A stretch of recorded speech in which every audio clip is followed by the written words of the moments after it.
Hey guys, this is one of my favorite high intensity methods. So this is what we call our threshold method.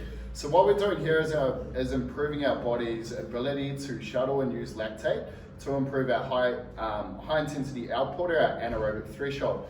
What we're doing here is teaching the body to get used to working at a very high intensity, but also shifting that line so that you can make your intensity line a lot higher, which is going to allow you to have higher outputs of power, get more done over a period of time, and make you a hell of a lot fitter very, very quickly. So what this is you're going to work at just above your anaerobic threshold. So roughly that is probably sitting about anywhere between 160, 180 beats per minute, and you're going to start to work where it feels like your legs or your body's about to lock up, but not quite. So you just want to sit under that line. This intensity is, you probably can't talk to someone and it's like if you were to go any harder, you had to slow down.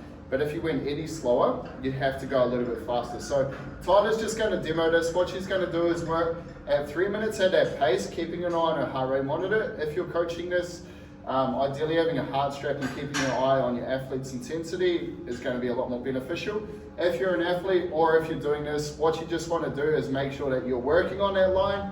Try to find your limits. This is a really good practice in terms of managing your energy output. This is a really good way to practice that if you're looking to work at a high intensity.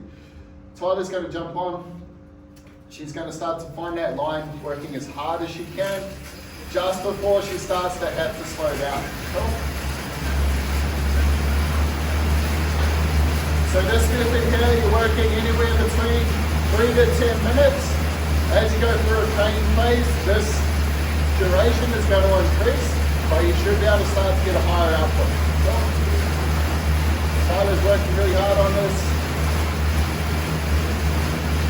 Good. And what we're looking for is when she starts to feel that burn, it's just below that. When she starts to feel like if she went any harder, she'd have to slow down.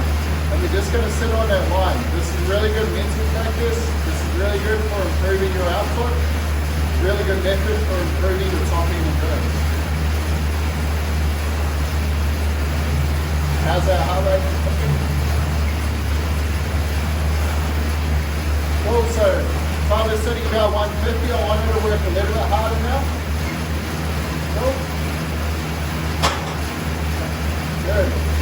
So that's the thing is you want to keep checking on that heart rate. You want to make sure that you're just above that line to get the most out of this method. Cool.